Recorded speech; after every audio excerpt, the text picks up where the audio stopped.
At dahil sa ganda ng kanyang offer, ang dami ng benta. See, it's not what but how. Hindi lang po paraan, nasa pamamaraan. One of my favorite illustrations, kahit sa bahay po namin, nasa pamamaraan yun eh. Pag dinidisiplina ko ng bata, kasi hindi siya Maricel. Siya yung dinidisiplina sa akin eh. Dinidisiplina ko si Ella at si Donnie, and I would send them to the corner. Si Ella, pag nasa sulok yan, talagang dinidibdib niya eh. Ano yung kasalanan niya, ano yung ginawa niya, hindi niya naulitin. So, tama ang pamamaraan. Why? Because Ella is an extrovert. And she does not like being sent to the corner. Ang problema ko, yung approach ko dun sa isa, yun yung ginawa ko dun sa pangalawa kong anak. So si Donnie, pinagdadala ko yun sa corner. Ang problema, pag nasa corner yan, baka kumakanta. Diba? Inaaliw niya yung sarili niya. Sa akin nga, pasaway na yun eh. So I was upset. Sabi ko, ba't ganun? Hindi naman natutulot ng batang to. Nagtawanan kami ni Dr. Aurita Roldan, isa pong clinical psychologist o ang family counselor, one of the best in UP Diliman. Sabi niya, ano ka ba, Anthony?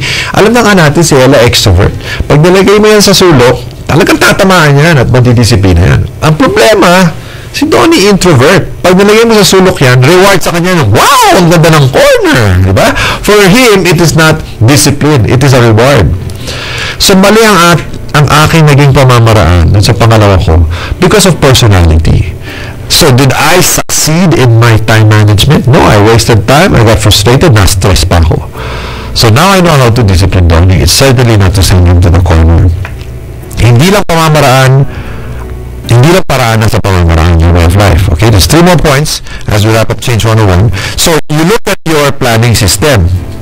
Yung ating 3 areas of life, which I think I mentioned already in the previous episode. Napaka-importante po na kapag magpaplano tayo, huwag lang po natin babalansin yung pamilya at trabaho. Kadalasan yung ginagawa eh, pamilya at trabaho, work and family. If you are trying to balance your life between work and family, you are disaster waiting to happen because you cannot. Hindi po pwedeng pamilya at trabaho. Dahil palabas yan eh. Dadagdagan pa ng negosyo. Diba? Hindi pwede kasi lahat yan pouring out. Kailangan meron kang personal, which is pouring in. So my suggestion to you is, when you do your to-do list, huwag nga lang daw isa eh. In fact, they say, one of the worst tools in time management, one of you knew this, is the to-do list. That is one of the worst approaches in time management. Tinitest ko nga aking mga participants sa mga seminars. Sabi ko, kayo ba nagto-to-do list? Lahat yan, nag-erase ng hands yan. Kami po. O, test natin kung bakit hindi naman maandara. Why it doesn't work? Why it does not pay off? And then I asked them, what are some list? Things to buy. Okay, can you give me 10 things to buy? What will we buy? And then they'll come up with toothpaste, diba? Tapos toothbrush, soap, shampoo, diba? Bigla may hit, coffee, sugar, milk, ganyan yan, diba? Tapos chichirya. You know, amazing. After 10 items, sasabihin ko sa kanila, tatanong ko sa kanila, saan nabibenta o saan nabibili lahat yun? And almost always, 90%, 90+%, sa grocery po. Ang pangalawang tanong ko, sino nagsabi sa inyo, gusto ko lang bumili ng bagay o gamit sa grocery? Hindi ko nasabi yung grocery list, diba? I said I wanted to buy things. And then, napaisip sila, bakit grocery nga ba? And some people say, kasi may pangangailangan. Hindi. Kasi madali ba rin? Hindi. And I tell them the reason why they all came up, kahit may bitawang tao yun, with the same items from the grocery is because they connected everything. Nung may sabi nyo isa, kinonect lahat eh. Di ba? Makitig ang utak natin kung minsan yung left brain. Pag sinabi ng nauna eh, toothpaste, yung pangalawa, automatic yun eh, toothbrush. Di ba? Tapos sabon, shampoo. See, the left brain was working. Makitid. Nakalimutan nila na marami pa yung lugar na pwedeng bumili ng gamit eh. You can buy from the market. Diba? You can buy things from the hardware. But because they started with one item and only one list, they forgot many other areas of life. Ganun din sa negosyo eh. Kapag nagising ka sa umaga at iniisip mo isang proyekto sa Go Negosyo at ang number 1 sa listahan mo tungkol sa Go Negosyo, isang programa ng ating guest eh. Number 2 ganun din eh. Number 3, connected na siya. Tapos nangyayari, nagtatrabaho, nag-overtime pa, tapos sa kanya malalaman, naku, parang nakalimutan ko ata na birthday ng misis ko. Nakalimutan ko ata na may isa pa akong proyekto na hinihintay ng boss ko, may resulta na. Why? Because you focus on one area. That's why one list is very challenging. Dapat daw 3 lists. No, ulitin natin, ha? If you want to manage your time well, nasa sistema to, linggo-linggo, every Sunday, tomorrow, right? The things that you have to do and you want to do in your professional life, sige sa trabaho, pati rin sa inyong mga advocacies kung meron man. Tapos meron kang relational life sa pamilya, mga kaibigan. Huwag niyong kakalimutan yung personal life, which is your health, your time with your God, diba? Ang ating continuous development, reading good books, spa time, diba? Which is me time. Then you have a balanced life. So, as we look at our system, ang mga proseso sa ating buhay, consider what can you advance, what can you delay sa isang sistema, sa isang proseso, what can you combine, itong re-engineering what can you delete, what can you add. Ask yourself these questions. What can you advance? For me, very important to advance meeting with Maricel before the start of the week, kasi kapag hindi kami nag-meeting, nako, stressed ang buong pamilya.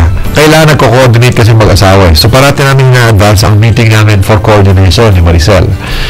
What will you delay? Diba? Sabi ko na si MVP yun ka-meeting namin. Sabi ni MVP, you delay lunch. Meeting muna tayo. Trabaho muna. Saka na tayo kumain kapag kumita na. Diba? So, you delay. Isipin mo sa proseso ninyo, what can you combine? For example, coming here, galing po akong Laguna, habang nagdadrive, kinumbine ko na yung lecture preparation. That's why I told my 2 sons, Benjamin Don, huwag mo na tayo magkwentuhan, ha? Nagdadrive si Daddy, hindi ako nagte-text, pero nagpe-prepare si Daddy for his lecture, no? So I combine that. What can you delete? Like Cebu Pacific, Blue Ocean Strategy, dinilit nila yung mga lounges, dinilit yung mga dyaryo, dinilit yung mga sometimes preferred seating. So, bumaba ang gastos nila, umakit ang benta nila, at ang kita nila. Diba? Dahil bumaba rin ang presyo nila So, what can you delete in your process? And finally, what can you add? What can you add? What can you add in what you are doing today so you will have more life and fun and satisfy your personal passions? Very important. What can you not just take out, but what can you do to improve your processes? And finally, just a reminder, when we talk about systems improvement and process improvement, bottom line, you work smarter, not just harder. Diba? And you are less stressed. Because a lot of people work hard, which is good. Kailangan magtrabaho tayo, no? Ng maigi. Pero kailangan gamitin na natin yung utak natin. Final illustration, nung kinasal kami ng Maricel, hindi ko kakalimutan ito. No? Sabi namin, sige handal, ikaw babae, ikaw ang software, ha? Ako hardware ng bahay. So, pag may maintenance, may kailangan pagawa dyan, diba? May nasira dyan, may extension, expansion dyan, akong bahala dyan, diba? Of course, I'm the man of the house. Pag may mga bisita, nagluto, konting rearrangement of furniture, mga ganyan, diba? Flowers, selection for tonight's dining table, ikaw bahala dyan, diba? Kasi you are the woman of the house. We tried very hard for the first 6 months. Almost a year. It did not work. Hindi gumana Nakakainis kapag nasisira ang aircon. Ilang oras kong kinakalikot. Walang nangyayari. Si Maricel, isang pindot lang tapos na. Hindi lang aircon, ha? Refrigerator, TV. And I said, that's my assignment. Yun ang dapat Ito pa masaklap dyan. Isang araw, nililista na ginagawa si Maricel para sa kurtina namin sa bahay. Hindi niya magawa. Hirap na hirap siya. Isang pasada lang sa akin. Sabi ko, hindi, simple lang yun. Ito tamang color combination. Okay, tapos itong design niya. Pinagawa ni Maricel yung kurtina? Dumating mo ng bayan mo. Ang ganda lang yung kurtina mo. Sino yung pagawa niya? Sabi ni Maricel, asawa ko. And we were stressed by that. Bakit gano'n? Lalaki naman ako, hindi ko magawa yung kadalasan ginagawa niya sa lalaki sa isang pangamanan. Bakit naman ganun si Maricel? Babae siya, pero siya magaling din sa mga maintenance. Background. We had to accept after a while, may ibang background namin Maricel grew up in a single parent home, no father, so she and Nella need to do everything. And we had to accept that. Ako naman po, I don't know if I've admitted it already, I actually took up architecture in college, so I had the basics of interior design. At kapampangan kami, mga pangilinan, and we love cooking. My dad taught us this. So sa bahay, ako'y nagluluto. Pero okay lang. nagpakatotoo kami at binago namin ang proseso, sistema, based on who we are. Hindi yung dapat, pero yung totoo. And you know what? We have a healthier home today, a happier home. So pag nasira po ang internet, bahala ka dyan, Maricel. Diba? Pag may antenna dapat ayusin, ikaw bahala dyan, Maricel. Pero kapag may bisita mamaya at kailangan pumili ng bagay na bulaklak, diba? For everybody's pleasure and ambience, bahala si Anthony dyan. But we work smarter, not just harder, and the results are positive. So, that is our principle for today. In time management, adopt a system of personal time management and you manage your time and your life more effectively. Maraming salamat po for listening and tuning in to Change 101. When we come back, we have our Change Champion. 45 minutes after 8 o'clock, 8:45 a.m. Ang ating guest nandito na kanina pa, ready to go from the Philippine Center for Entrepreneurship, and ang ating Executive Director for PC and the man behind Go Negocios Execution. I'll introduce him right after this break. Don't go away.